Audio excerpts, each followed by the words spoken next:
Ladies and gentlemen, boys and girls, cats and kittens, welcome back to the podcast, and thank you, thank you, thank you.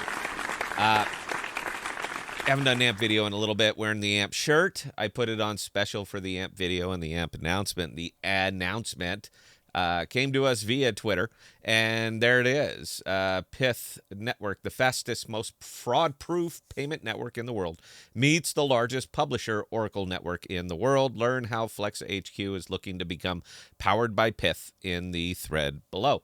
And it's pretty much boilerplate stuff. It tells you about Flexa, tells you about the spend app. Actually mentions AMP this time. That's kind of nice to actually mention a cryptocurrency in a in a release about cryptocurrency, and they kind of talk it up. Anybody who's familiar with AMP, and that should be pretty much anybody watching this video, you already know what it is, you know what it does, and how it works. So I'm not going to spend a lot of time talking about that. I love partnerships, I do, and I love partnerships with products that will work well together. It got me thinking a little bit here, and I know me and a couple of the other guys here were kicking this one back and forth. What did you use before? I guess that would probably be a good question, is what were you using as an Oracle before? Now, most of the settlement layer on this one is going to be happening on central exchanges, Coinbase, Gemini, so forth. That's a whole nother discussion. And I was going to make that video, but then I said, you know what? Everybody's so familiar with FTX by now, and the call it vulnerabilities of central exchanges, meaning the way that they manage their money. It's a different discussion. I'm not going to have it here, but I'm sure that you guys understand.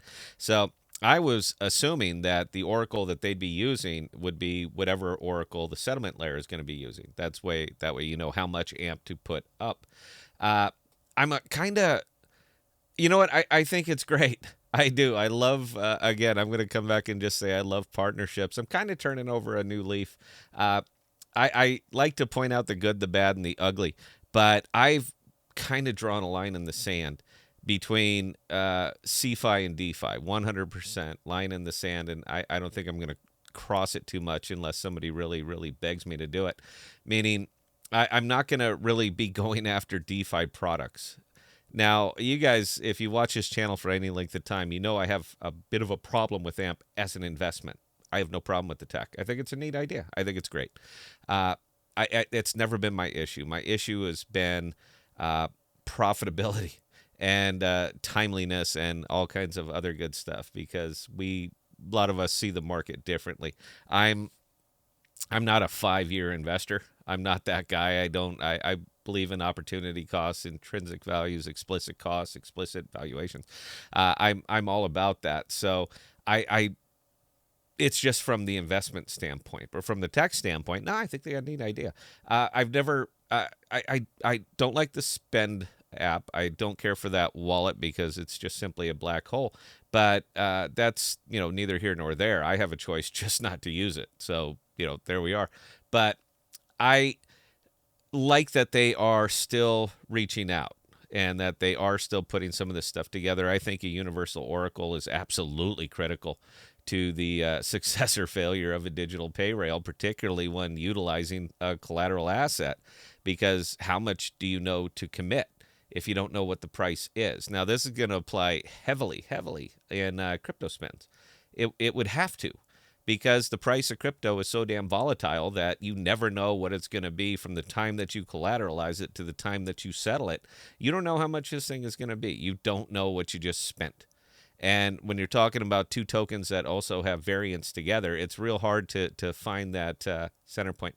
So unless they liquidate immediately, meaning as soon as it comes in, AMP is collateralized, merchant is paid, and that crypto is immediately pushed over to the central exchange for liquidation.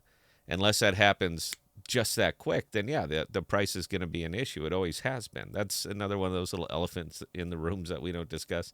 But you know what? If you have enough collateral on the back end, you can literally hold on to a devalued asset until it gets within your margin of error that you can go ahead and liquidate it. And that is kind of one of the sweet spots. One of the sweet spots about AMP, and is something else that we don't discuss. But no, I think it's great. I love the partnership. I love the Oracle. It's not exciting. It's not going to moon it. This isn't going to happen. It's not one of those kind of things. When you put a developer product with another developer product, rockets don't light up. It just doesn't happen. People want, we want Target, we want Amazon, we want all of this. And, right now, honestly, how would you even do that? It's not about valuation. It has nothing to do with lock value. It has nothing to do with any of that. It has to do with how do you know what you're spending from minute to minute with the volatility of crypto prices. So, no, on this one here, I think it's great. I think it's a great integration. I'm going to be keeping an eye on this one. And yeah, we'll see how they develop, how they put it together. But anyway, haven't done a video and for a wee bit, and I'm turning over a new leaf. So with that, I hope you guys enjoyed this one. I hope you got some takeaways. I hope I wasn't mean. I don't. I don't know. I don't even know on this one. I saw Pamphany. I saw your boy come back into your Reddit. So yeah, it's anytime something happens, he pops out of his hole like a lemming. I have a lemming, like a groundhog just pops whoop, whoop, whoop, up. Yeah, so I don't know. I'll be following that. I just want to see if he's still your oracle or not. Anyway, guys, that's all I got on this one. Hope you got some takeaways, questions, or comments. Scott at thepodcast.com. I answer any and all emails. Send them, man. I do. I like to feel important, and I just don't get that damn many. I know, shocking, huh? But that's all we got, guys. Please enjoy your holidays. Enjoy your turkey, enjoy your mashed, or however you happen to enjoy the holidays. Mine will be spent Friday watching the U.S. beat England. All right, World Cup. I'm a huge soccer guy, so I'm gonna be watching that one. That ain't gonna happen, but you know what? We got to be hopeful here. That's it, guys. Until next time, please stay safe. Please be smart with your money. Cheers.